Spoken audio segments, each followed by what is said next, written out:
Allora, con Domenico Menorello, rappresentante di Scelta Civica in Veneto, a Padova in particolare.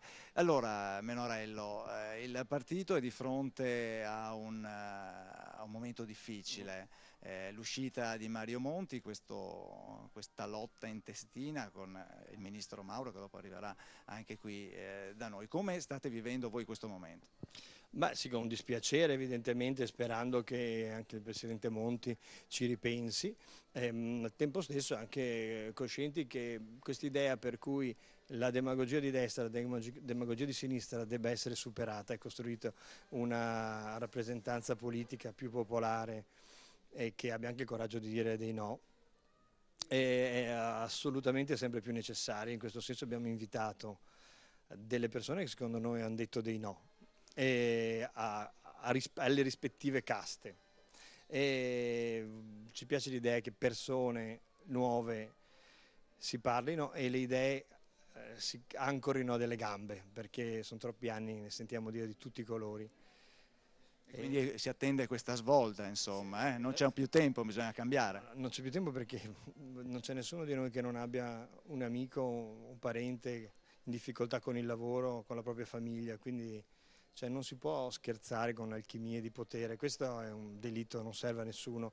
E con noi cerchiamo una nuova generazione di persone più serie da questo punto di vista, più determinate a servire il popolo.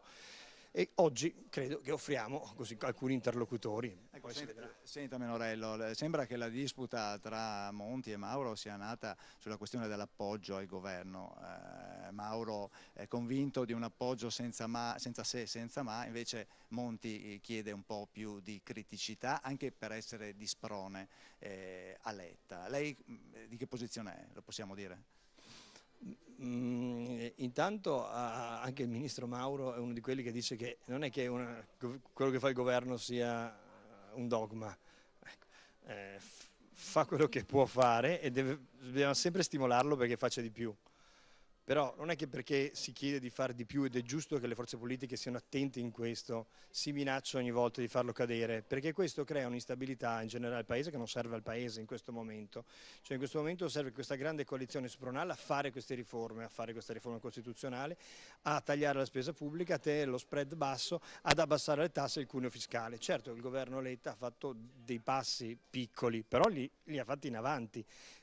Bisogna spronarla a correre se ha le risorse per farlo. Se ogni volta si dice beh, se non corri di più ti azzoppo, questo non serve al Paese in questo momento. Tutto qua. Ecco, senta, c'è anche chi dice che questa crisi, questa disputa sia nata anche sulla questione della decadenza di Berlusconi, quindi con la possibilità di un voto, si discute, no, sul voto palese oppure no in Senato e appunto questo distacco potrebbe essere una mano tesa nei confronti del Cavaliere. Ma guardi, sono tutte cose romane di cui io, grazie a Dio, non sono chiamato ad occuparmi. Io ho la fortuna di conoscere Mario Mauro e ricordo che a dicembre dell'anno scorso Mario Mauro fu l'unico da capogruppo del PDL nel Parlamento europeo a dire un bel no a Silvio Berlusconi quando ha voluto ricandidarsi. Ecco, credo che questo gli dia credibilità sufficiente a tenerlo a riparo da ogni accordo di basso profilo. Va costruito un'area popolare ampia perché altrimenti chi crede che si debba costruire un'alternativa alla sinistra certamente non la si può fare sommando delle cifre troppo piccole che portano a nessun risultato. Grazie Domenico.